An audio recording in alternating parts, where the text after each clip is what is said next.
Masuudiin qabannee Duubaay galleerra. Isa waliin bakkeewwan addunyaa sirriitti ajaa'ibsiisan irra naannofnee sirriitti kan daawwannu ta'a.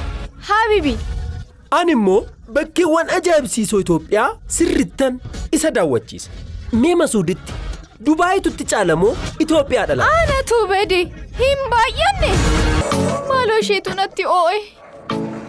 Biyya kanatti eesii fayyadamteet kafaltiidhaan qilleensa illee kan seeraan argachuu dandeessu. Ammumayyuu afuurfachuu hin dadhabneeti. Lakkinatti hin ulfaanne. Hoo'insi saawwa. Akkasii. Xinnuma garuu ani feessatu aduu kana keessa xinnoo dhaabbannee jechuudha. Dhugaadha qilleensa baafachuu ni dadhabde. Nan dadhabsiisu. Ana waliin aduu kana keessa daqiiqaa 10 dhaabbattaa? Eeyyee. Itti amantaa? Eeyyee. Tole kootu. Addunyaa Arabaa keessatti biqiltuu biqilchuun illee waan hin yaadamnedha. Biyyoota akka Kwaataar keessatti biyyeen konteeneraan isaaniif fe'amee dhaqeet biqiltuu argachuu danda'u. Sanuu jechuudha yoo qoricha hin arganne ta'e biqiltuun illee sirnaan biqiluu hin danda'u. Itoophiyaatti qe'een keenya biyyee, alli biyyee, bakki hedduun biyyee kan namni facaase miti sanyiin simbirroon darbatte illee ni biqila. Biyya tokko tokko dhaqxe garuu qorri isaa lafee namaa caccabsa. Socho'uu illee hin dandeessu. Itoophiyaan garuu asitti qorree yoo barbaadde Dabra Birhaan. Yoo inni sitti qorre immoo yoo barbaadde gara Affaar, baddaansaa, gammoojjiinsaa, badda dareensaa hundumtisaa bakka sitti tole kan jiraachuu dandeessu.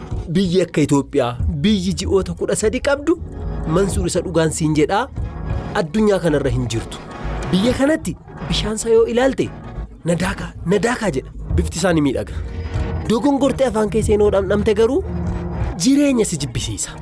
Fudhattee bineeldotaan obaasa hojjette tasumallee hin dandeessu. Biqilootumallee obaasuudhaaf qarshii hedduu baastee dirqama adda baafattee ta'uu qaba. Itoophiyaatti bishaan burqaa fi laga yaa'u yoo dhugde inumaayyuu dawaa namaaf ta'a. Amma ergas dhaabbanni daqiiqaa meeqa ta'e sitti fakkaata? Daqiiqaa 5 yoo ta'e. Amma reefu daqiiqaa 2 ta'e. Argitee akkamitti akka nama dadhabsiisu? Lakkii konkolaataa keessaa galuu isheetu. Du'ee maaloo? Lakki suma dhugaan siin jedha. An sobaa miti. Wallaahi na dafqisiise. Dhugaa keeti? Wallaahi. Sigaa? Eeyyee. Eeyyee. Eeyyee. Harka kennite? Fiiguun hin danda'amu. Akkasii. Lakki ani hin barbaadu. Kana booda naga'eena. Maal aduu kanaan na joorsiisa? Maali? Hin baay'isne?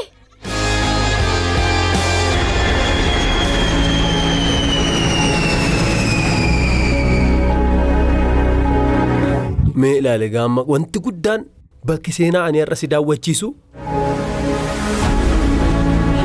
Duraan dursee nabiyyi keenya irraa alayhi salaam wassalaam kanaafan irraa kan itti aanan kuni reeffa nama tokkooti. Najaal du'eerai? Al-Najaash jechuun baruu waggoota 1400 har'aa yeroo jalqabaatiif amantaa Islaamaa Itoophiyaa keessaa nama fudhatanidha. Egaa yeroo sanatti hordoftoota Nabiyyuu Muhammad warreen turan yeroo gara Itoophiyaatti dhufan biyya isaanii keessa jiraachuu hin dandeenye ture. Isaaniin ajjeesuuf ture. Yoo as taatan tokkoon keessan qabanis hin qalu. Nabiyyuun gara biyya Habashaa deemaa. Achitti mootiin nama miine tokko jiraa nuun jedhaniiru. Najaat yoo booqatan 1435 ta'ee jira. Yemmuu namni darbu mootiin ati jaalattu darbeera jedhamee Sayyidii fi Jibriiliin eeyyama Gabreeliin Allah ajajee Nabiyyuu Muhammadiif sagadiif jedhee hiriyaan koo mootiin Habashaan darbeera jedhamee fageenyaan sagaduun isaanii gaa'ilaaf bakka bu'u kan deemu isaanii yeroo 2 sagadii kan fudhate isaa Afrikaa isaa jiraatu Awurooppaa isaa jiraatu Islaamummaa waan beekuuf Najiyaashiifis Quraaniidhaanis kakuu haaraanis kan mirkaneessedha. Kunooti kophee kee hodhu kabajaan siif eegeera. Achi kan jiran immoo Haji Muhammad Abdoo Haji Abdoo yeroo Haile Sillaaseetiin bakka awwaalcha seena qabeessa hojjetan akka ajaa'ibaatti Haji Muhammad Abdoodha.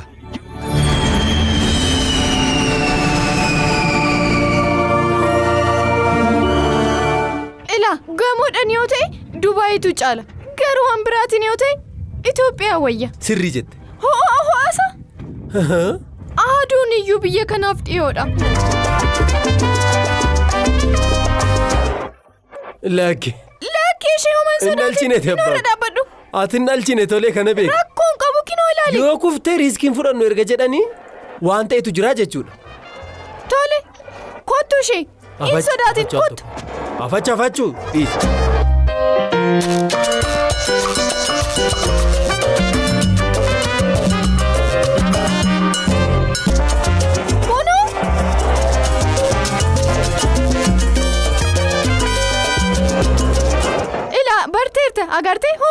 baanu. Lakki naga'e. Ishee amma hoo nama gammachiisu. Maaltu? Itoophiyaan akkanatti ni bareeddi. Wanta kanatti nama sodaachisu kun namatti tola? Amma hoo namanni. Yaa Masuud. Kun namatti tola? Eeyyee. Otoo sodaatanii gammaduu barbaadde? Koositti nagarsiisa.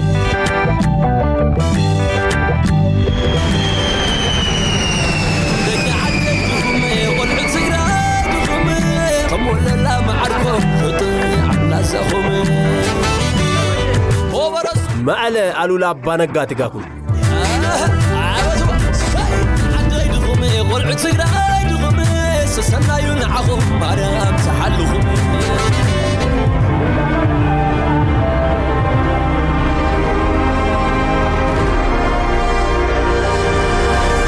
Yaa Rabbi hedduu namatti tola mee ilaali maaloo. Ani wanti na ajaa'ibe kuni akkamitti mana amantaa ta'e. Bakki kun Abuuna Nemaataa yookaan ammoo Abuuna Yamaataa jedhama. Galgalarra kan hojjetame? Miti. Argitee Masuud? Akkuma Dubaayitti jedhan sunitti jechuudha. Gaara kana yeroo baatus itti gaafatamummaa isaa ofumaa fudhatteeti.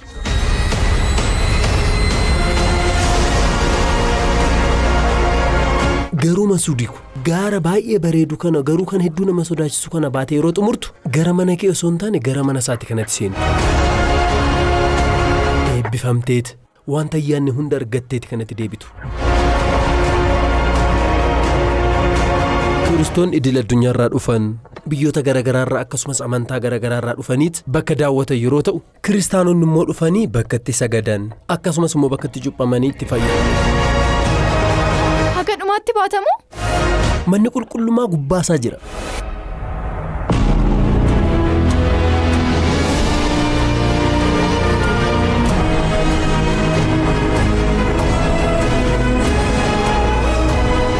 Otumaa sofnuu jarana waggoota 1497 keessatti bakka kana daawwattoonni hedduun dhufanis eebba argatanii deebi'aniiru.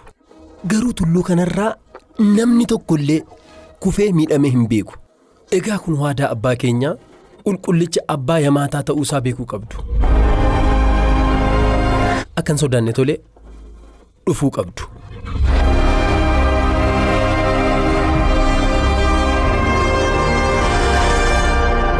Abuuna Yamaataa jechuun qulqulloota 9 keessaa tokko. Tole. Waggaa 480 keessatti mootii Alaameedaatiin gara biyya keenya keessatti galan jechuudha. Waggaa 537 keessatti bara mootii Gabra Masqaliin kana kan hojjetanidha. Tole. Maqaan isaanii kan kana hojjetan Abbaa Maatiyoos, Abbaa Zamariyaan, Abbaa Gabra Phexros, Abbaa Gabra Adonaay, Abbaa Gabra Atsbaa jedhamanidha. Tole. Harka isaaniitiini? Harka isaaniitiin hojjetanidha. Kan ammoo kan kaasee Biniyaam kan jedhamudha. Abbaa keenyaaf ilma obboleettii isaaniiti. Ilma obboleettii isaanii? Eeyyee. Waggaa 1,400 har'aati. Uffanni kun yeroo sanatti tasumallee hin yaadamu ture. Korojoon akkanaallee hin jiru. Halluun qeensaallee yeroo sana hin jiru. Eeyyee. Garuu ta'ii yeroo kanatti ta'udha jedhaniiti abbaan keenya kan fakkii kana yeroo sanatti kaasuu danda'an. Jireenya koo keessatti waa hedduu argeera kan akka fakkii kana hedduu na ajaa'ibe garuu hin jiru. Baay'ee kan nama ajaa'ibudha. Yaa Waaqayyooti na baasi. Egaa addunyaa irratti sodaadhaan bashannanuu nama barbaadeef bakki inni sirriin asidha. Garuu ammoo Itoophiyaan sodaa osoo hin taane jajjabinas kennitee fooniif qofa osoo hin taane lubbuudhaafis illee toltee biyya nama keessummeessuu dandeessudha. Waaqayyo kennaa kana fakkaatu nuuf kenneef bara baraan ulfinni isaaf haa ta'u. Ameen. Masuud! Ishee nama sodaachisa? Nama sodaachisa garuu egaa foon yoo sodaates hafuurri kee hedduu gammadeetidha kan achi deebi'u. Kunoo hoodhi kophee kee akka adaraa natti kenniteetti. Tole gooftaa ko. Amma ka'ii jabaa ko.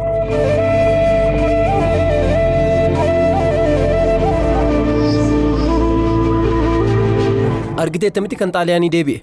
Xaaliyaan kanan barbaaddu osoo ta'eeti maaliif hinattee fudhatti? Egaa abboonni keenya bakka qaroominni hin jirretti qortuun, giraayinderiin, Diriliin bakka hin uumamneettii fi bakka hin yaadamnetti. Biyyoonni tokko tokko akka biyyaatti sasumallee bakka hin uumamnetti akkasumas illee bakka hin eegalamnetti jechuudha. Wantoota ajaa'iba ta'an waan akkasii hojjetanii ogummaas dandeettis barreessanii nuuf dhiisanii deeman. Waaqayyo immoo qilleensi ishee kan hedduu namatti tolu, lafti ishee kan waan arge biqilchu, gaarreen ishee, biyyeen ishee illee kan eebbifame, seenaa gootummaa isheetiinis biyya hedduu nama boonsitu nuuf kenne. Abboonni keenyaa fi Waaqayyo biyya akkana eebbifamte erga nuuf kennanii booda magaalonni waggaa 20 har'aa waggaa 40 har'aa hin turre nu duubaa ka'anii haala ammayyaatiin yeroo sirriitti ol ka'an nuti garuu wanta nuu kenname irratti beekumsa keenya itti daballee itti fufsiisuu dadhabne rakkinni isaa kan Itoophiyaati moo kan keenya dhame erga istiidiyoo seennee murtoo keenyatti himta hagasitti sirriitti itti yaadi Itoophiyaatu caalamoo yookaan biyyatti ilaaltedha. Daawwannaan nuti Itoophiyaa fi Dubaayitti goone xumurameera. Amma Masuud qoramee kan irratti badhaafamu yookaan ammoo harka isaa duwwaa kan itti deemu yeroon inni dhumaa gaheera. Murtoonsaa maal ta'a laata? Si kam kan filatu sitti fakkaata? Dubaayii kaa. Masuud riil isteetii Raamziin irraa apartaamaa abbaa ciisicha tokko Dubaayii irratti siif kennamee baasiin hunduu siif guutamee Dubaayii yoo jiraatte siif hoyyamoo yookaan asuma haadha kee waliin Itoophiyaa keessatti jireenya kee yoo jiraatte siif hoyya. Dubaayii kaa. Sarpiraayizii si godha mucaan akkalaayyoo sitti fakkaate.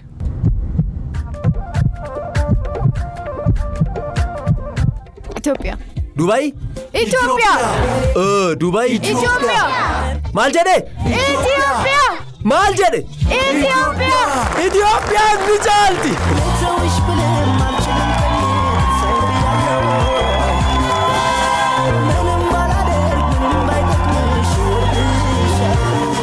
Egaa kennaa qarshii 50,000 kana akka nuuf kennaniif haadha Masuudii kan taate adde Faaxeedhaaf kan kennaa kana dhufanii nuuf kennan adde Liishaan Gabramadihiin Daayrektara Kominikeeshinii fi Maarkeetingii Ahaduu Baankirraa akkasumas obbo Salamoon Taaddaseetiin garanatti kabajaanan isaan affeeraa haamilee ho'aa ta'een naaf simadha.